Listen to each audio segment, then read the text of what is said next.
ਪੰਜਾਬੀ ਕਹਾਣੀ ਅਜੋਕੇ ਸਮੇਂ ਜਿਸ ਟੀਸੀ 'ਤੇ ਅੱਪੜ ਗਈ ਹੈ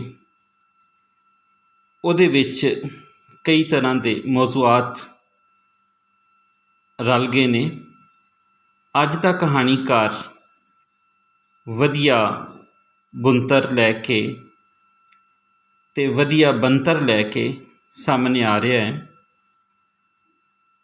ਉਹਦੇ ਕੋਲ ਜ਼ਿੰਦਗੀ ਦੇ ਨਾਲ ਜੁੜੇ ਹਰ ਮੌਜ਼ੂ ਨੂੰ ਬਿਆਨਣ ਦਾ ਢੰਗ ਹੈ। ਮੁਹੰਮਦ ਸਾਜਿਦ ਹੋਰੀ ਜਿਹੜੇ ਖੋਜ ਪਰਖ ਦੇ ਹਵਾਲੇ ਨਾਲ ਅਤੇ ਪੱਤਰਕਾਰੀ ਦੇ ਹਵਾਲੇ ਨਾਲ ਆਪਣੀ ਪਛਾਣ ਬਣਾ ਚੁੱਕੇ ਨੇ।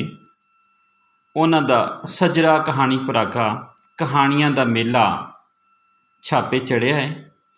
ਇਹ ਕਹਾਣੀ ਪਰਾਗਾ 14 ਅਗਸਤ 2025 ਨੂੰ ਛਾਇਆ ਹੋਇਆ। ਇਸ ਕਹਾਣੀ ਪਰਾਗੇ ਦੇ ਵਿੱਚ 20 ਕਹਾਣੀਆਂ ਸ਼ਾਮਿਲ ਨੇ। ਇਸ ਕਹਾਣੀ ਪਰਾਗੇ ਦਾ ਇੰਤਸਾਬ ਮੰਨੀ ਪ੍ਰਮੰਨੀ ਕਹਾਣੀਕਾਰਾ ਫਰਹਾਂਦਾ ਲੋਧੀ ਹੋਰਾਂ ਦੇ ਨਾਂ ਹੈ ਅਤੇ ਉਹਨਾਂ ਦੇ ਖਾਵੰਦ ਸਾਬਰ ਲੋਧੀ ਹੋਰਾਂ ਦੇ ਨਾਂ ਕੀਤਾ ਗਿਆ ਹੈ, ਜਿਹੜੇ ਮੁਹੰਮਦ ਸਾਜਿਦ ਹੋਰਾਂ ਦੇ ਉਸਤਾਦ ਵੀ ਨੇ। ਕਹਾਣੀਆਂ ਦਾ ਮੇਲਾ ਦੇ ਵਿੱਚ ਜਿਹੜੀਆਂ ਕਹਾਣੀਆਂ ਨੇ ਮੌਜ਼ੂ ਦੇ ਲਿਹਾਜ਼ ਨਾਲ ਅਤੇ ਬਿਆਨਣ ਢੰਗ ਦੇ ਲਿਹਾਜ਼ ਨਾਲ ਉਹਨਾਂ ਦੇ ਵਿੱਚ ਕੋਈ ਨਿਵੇਕਲਾ ਵਾਧਾ ਨਹੀਂ ਮਿਲਦਾ, ਸਗੋਂ ਉਹ ਆਪਣੇ ਪਲੋਟ ਅਤੇ ਆਪਣੇ ਬਿਆਨਣ ਢੰਗ ਦੇ ਵਿੱਚ ਸਾਦਗੀ ਨੂੰ ਅਪਣਾਉਂਦੇ ਨੇ ਅਤੇ ਹਰ ਕਹਾਣੀ ਦੇ ਵਿੱਚ ਇੱਕੋ ਜਿਹਾ ਤਾਸੁਰ ਦੇਣਾ ਚਾਹੁੰਦੇ ਨੇ। ਕੁੱਲ ਕਹਾਣੀਆਂ 20 ਨੇ। ਇਹਦੇ ਕੁੱਲ ਸਫ਼ੇ 76 ਨੇ।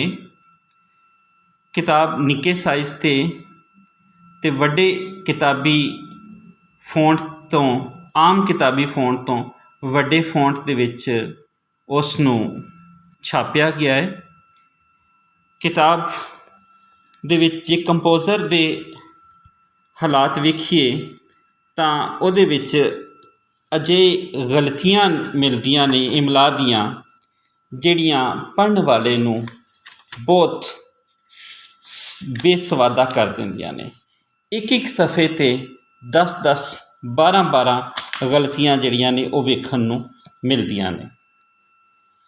ਇਹ ਕਹਾਣੀ ਪਰਾਗਾ ਮਜਲਿਸ ਬੋਲ ਪੰਜਾਬੀ ਲਾਹੌਰ ਪਾਕਿਸਤਾਨ ਵੱਲੋਂ ਛਾਇਆ ਕੀਤਾ ਗਿਆ ਹੈ।